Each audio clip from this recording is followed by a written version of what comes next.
आता तुमच्या पक्षामधल्या तुम्ही सगळ्यात सक्रिय महिला आहात, ज्या सतत बुलंदपणे पक्षाचा जो मुद्दा आहे किंवा आवाज आहे उचलत असतात.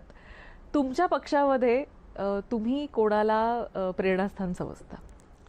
म्हणजे बाळासाहेब ठाकरेंचं तुम्ही नाव घ्यालच. नाही नाही, बाळासाहेब म्हणजे महिलांच्या बाबतीत तर आम्ही जे पाहिलेल्या म्हणजे इतकं कडक नेतृत्व घरात नवरा म्हणून असताना त्यांनी ज्या पद्धतीने सांभाळलं, त्यांना एक मी पाहते.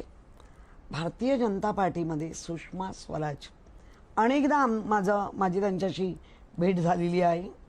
अनेकदा म्हणजे अगदी लास्ट त्या जेव्हा आजारी होत्या तेव्हाही आम्ही दिल्लीत गेलो होतो. बरं. हां, तेव्हाही अरविंद सावंत यांच्या माध्यमातून मला त्यांना भेटण्याचा योग आला होता.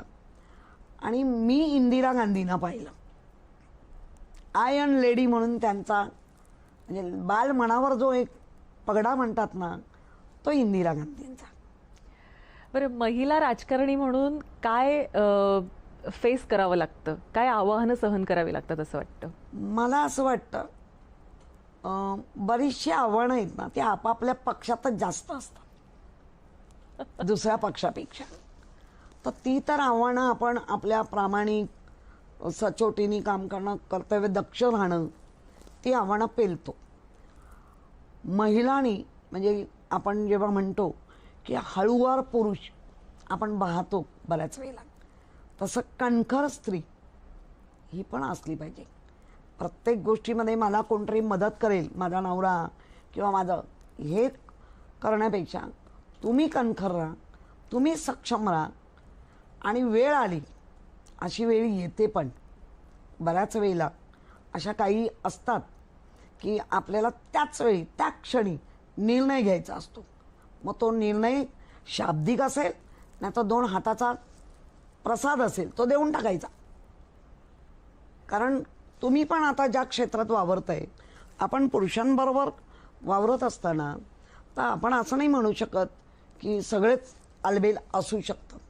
पण जिथे महिलेला उलट जास्त दक्ष असते, मुलगी लहानपणापासूनच ती दक्ष असते. आज जे अत्याचार होत आहेत ते फसवून होत आहेत. ज्या क्षणाला तिला कळतं त्यावेळेला उशीर झालेला असतो. आणि ते अत्याचार बघता आपलं जे काळीज म्हणतो ना, हृदय असं पिळवटून निघतं. त्यामुळे महिलेनी सक्षम असलं पाहिजे आणि काही गोष्टी पाळल्या पण पाहिजे.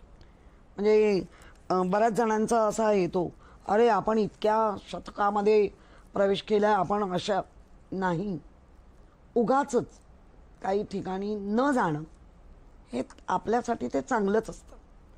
पण काही ठिकाणी उगाच डेअरिंग दाखवणं, ती कधी कधी आपल्याला मृत्यूला आपण सामोरं जात असतो असं मला वाटतं. त्यामुळे कणखर असणं, समयसूचकता असणं आणि बेधडक असणं हे महत्त्वाचं आहे. मला असं वाटतं की सगळ्याच प्रश्नांची ताईंनी बेधडक अशी उत्तरं दिलेली आहेत. आणि तुम्ही हेड ऑन घेता, म्हणजे शिंगावरच घेता तुम्ही माणसं. असं नाहीये, आले अंगावर तर घ्या शिंगावर, हे शिकवलेलं बाळासाहेबांनी. त्यामुळे ते आहे. पण अनेकांचे आमचे चांगले स्नेह पण आहेत. म्हणजे असं पण नाही की मी जर कुठल्याही पक्षात माझे स्नेह पण चांगले आहेत, पण कारण नसताना कुरापती काढल्या तर मात्र माझ्यातली मूळ शिवसैनिक दिसतेच. आणि अशा शिवसैनिकाचं दर्शन मला वाटतं सगळ्यांना घडत राहो. आणि त्या पद्धती तुम्ही घडवत असता. तुम्ही सभागृह कायम गाजवत असता, आजही गाजवताय, असेच गाजवत राहा.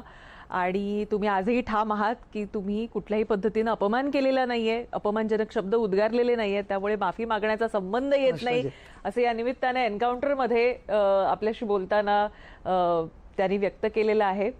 आणि त्यांचं असं म्हणणं आहे की मी माझं जे काही म्हणणं असतं ते मी ठामपणे मांडते. यावेळी त्यांना बोलू दिलं नाही आणि त्यामुळे अर्थाचा विपर्यास झाला असं देखील आज एन्काउंटरमध्ये किशोरीताईंनी म्हटलेलं आहे.